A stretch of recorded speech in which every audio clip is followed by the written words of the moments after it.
1951లో doctor Shyamprasad Mukherjee ఢిల్లీలో భారతీయ జనసంఘ్ను స్థాపించడంతో BJP మూలాలు మొదలయ్యాయి. ఆ తర్వాత 1975-77లో ఈ పార్టీ ఇతర రాజకీయ పార్టీలతో విలీనమై జనతా పార్టీగా ఏర్పడింది. అనంతర పరిణామాలలో బీజేపీ అవతరించింది. ఏప్రిల్ 6న బీజేపీ ఆవిర్భావ దినోత్సవం సందర్భంగా కథనం. జనసంఘ్ పార్టీ ప్రారంభ ప్రస్థానం అంత గొప్పగా లేదు. 1957 లోక్సభ ఎన్నికలలో కేవలం 4 సీట్లు, 1962లో 14, 1967లో 35 సీట్లు గెలుచుకుంది. ఆ తర్వాత 1977లో జనసంఘ్ ఇతర పార్టీలతో విలీనమై జనతా పార్టీగా ఏర్పడినప్పుడు మొరార్జీ దేశాయ్ నాయకత్వంలో లోక్సభలో 295 సీట్లు గెలుచుకొని ప్రభుత్వాన్ని ఏర్పాటు చేసింది. అంతర్గత కలహాల కారణంగా జనతా పార్టీ చీలిపోయింది. ఫలితంగా 1980 లోక్సభ ఎన్నికలలో ఆ పార్టీ ఘోర పరాజయాన్ని చవిచూసింది. చివరకు 1980 ఏప్రిల్ 6న అటల్ బిహారీ వాజ్పేయి నాయకత్వంలో భారతీయ జనతా పార్టీ ఏర్పడింది. ఆయన దానికి మొదటి అధ్యక్షుడయ్యారు. వాజ్పేయి నాయకత్వంలో 1996లో 13 రోజుల పాటు ప్రభుత్వాన్ని ఏర్పాటు చేసిన బీజేపీ అనంతరం లోక్సభలో ఒక్క ఓటు తేడాతో అధికారం కోల్పోయింది.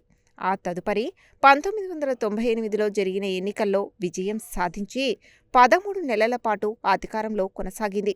అనంతరం 1999లో జరిగిన ఎన్నికల్లో మరోసారి విజయం సాధించి 2004 వరకు 5 ఏళ్ల పాటు అధికారంలో కొనసాగింది. కాలం గడిచే కొద్దీ బీజేపీ ఎదుర్కొన్న పోరాటాల ఫలితంగా ఆ పార్టీ చివరకు తాను ఉండాల్సిన స్థానానికి చేరుకుంది. 130 కోట్ల మంది ప్రజలను పాలిస్తున్న అతిపెద్ద రాజకీయ పార్టీగా ఇది అవతరించింది. సంవత్సరాలు గడిచే కొద్దీ బీజేపీ దేశంలో తన ప్రాబల్యాన్ని విస్తరించుకుని భారత రాజకీయాలపై ఆధిపత్యం చెలాయించింది. 2015కు ముందు చైనా కమ్యూనిస్టు పార్టీ ప్రపంచంలోనే అతిపెద్ద రాజకీయ పార్టీగా పరిగణించబడేది. కానీ ఇప్పుడు ఆ ఘనత బీజేపీకి దక్కింది. తమ పార్టీలో 18 కోట్లకు పైగా సభ్యులు ఉన్నారని ఆ పార్టీ పేర్కొంటోంది. నరేంద్ర మోడీ సారథ్యంలోని భారతీయ జనతా పార్టీ 2014లో మళ్లీ 2019 లోక్సభ ఎన్నికలలో చారిత్రాత్మక వరుస విజయాలను సాధించింది. వరుసగా 9 సంవత్సరాల పాటు కేంద్రంలో కొనసాగిన మొదటి కాంగ్రెసేతర పార్టీగా బీజేపీ రికార్డు సృష్టించింది. అనంతరం 2024 లోక్సభ ఎన్నికలలో విజయం సాధించి హ్యాట్రిక్ కొట్టింది. ఇప్పటికీ వరుసగా 11 ఏళ్లుగా అధికారంలో ఉంటూ కొత్త చరిత్రను సృష్టించింది. తన రాజకీయ ప్రస్థానంలో ఎన్నో ఉత్థాన పతనాలను చూసిన బీజేపీ అన్నింటినీ తట్టుకొని నిలబడి నేడు ప్రపంచంలోనే అత్యంత పెద్ద పార్టీగా, భారతదేశంలోనే దృఢమైన పార్టీగా నిలబడింది. దీని వెనక ఎంతోమంది కృషి, త్యాగం దాగి ఉంది అనడంలో సందేహం లేదు. భారతీయ జనతా పార్టీ 1980 ఏప్రిల్ 6 ప్రారంభించబడి ఈరోజు ప్రపంచంలోనే అతిపెద్ద పార్టీగా ఆవిర్భవించినటువంటి విషయం ప్రపంచ ప్రజలందరూ కూడా తెలుసు. దీనికి ప్రధానమైనటువంటి విషయము సిద్ధాంత ఆధారంగా అంత్యోదయ ఏదైతే ఏకాత్మ మానవతావాదం ఉందో, ఈ దేశ చిట్ట చివరి వ్యక్తి మరి అగ్రగామిగా ముందుకు పోవడానికి ఏదైతే సిద్ధాంతం ఆధారంగా పనిచేస్తున్నామో దానికి నిదర్శనమే ఈరోజు ప్రపంచ దేశాలలో మరి ఈరోజు భారతీయ జనతా పార్టీకి ఆదరణ లభిస్తూ ఉంది. అనేక రాష్ట్రాలు ఎక్కడ ఎన్నికలు పెట్టినప్పటికీ భారతీయ జనతా పార్టీ విజయాలు ఏదైతే ఉన్నదో భారతీయ జనతా పార్టీకి సంబంధించిన సిద్ధాంతమే మరి ఘనమైనటువంటి ప్రజలతో ముందుకు పోతూ ఉన్నది. మరి మొట్టమొదలు దీనికి సంబంధించినటువంటి విషయంలో వాజ్పేయి గారి నాయకత్వంలో వారి సారథ్యంలో భారతీయ జనతా పార్టీ మరి మొట్టమొదటి అధ్యక్షునిగా మరి ముందుకు పోవడం జరుగుతూ ఉంది. ప్రధానమంత్రి నరేంద్ర మోడీ గారు వచ్చిన తర్వాత మరి ఈరోజు మనందరం కూడా చూస్తూ ఉన్నాం. మరి ఇతర దేశాల్లో ఎక్కడ యుద్ధం జరిగినా భారతదేశానికి మరి ఇబ్బంది జరిగేటటువంటి పరిస్థితుల్లో భారతదేశం ఈరోజు మరి ధైర్యంతో మరి నరేంద్ర మోడీ గారి నాయకత్వంలో మరి ముందుకు పోతున్నటువంటి విషయం తెలుసు.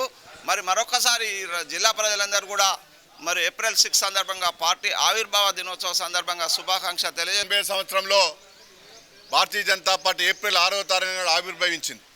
పార్టీ ఇంతే అంత ఈరోజు అటల్ బిహారీ వాజ్పేయి గారి యొక్క నేతృత్వంలో అధ్యక్షన ఏర్పడినటువంటి భారతీయ జనతా పార్టీ ఈరోజు అతి స్వల్ప కాలంలోనే ఒక అతిపెద్ద ప్రజాస్వామ్య దేశంలో, ఒక లిఖిత రాజ్యాంగం కలిగినటువంటి ప్రపంచంలోనూ గొప్ప దేశమైనటువంటి భారతదేశంలో 16 సంవత్సరాల కాలంలోనే మొట్టమొదటిసారిగా అటల్ బిహారీ వాజ్పేయి గారి నేతృత్వంలో 1996 సంవత్సరంలో భారతీయ జనతా పార్టీ దేశంలో అధికారంలోకి రావడం జరిగింది.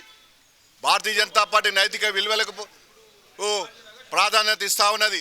ప్రజాస్వామ్యం పైన విలువ, జాతీయత, జాతీయ భావాలు కలిగి దేశం కోసం, ప్రజల కోసం, దేశభక్తి కోసం ఈ యొక్క భారతీయ సనాతన ధర్మానికి పునాదిగా ఉండబడినటువంటి సిద్ధాంత భూమిక మీద ఈ యొక్క భారతీయ జనతా పార్టీ సిద్ధాంతం పూర్తిగా కూడా మరి యొక్క శ్యాంప్రసాద్ ముఖర్జీ స్థాపించినటువంటి జనసంఘ నుంచి, అదేవిధంగా దీన్ దయాళ్ ఉపాధ్యాయ రచించినటువంటి ఏకాత్మత మానవతావాదాన్ని ప్రజలకు తీసుకుపోతూ మరి అంత్యోదయ లక్ష్యంగా పెట్టుకొని ఈనాడు ముందుకు పోతున్నాం.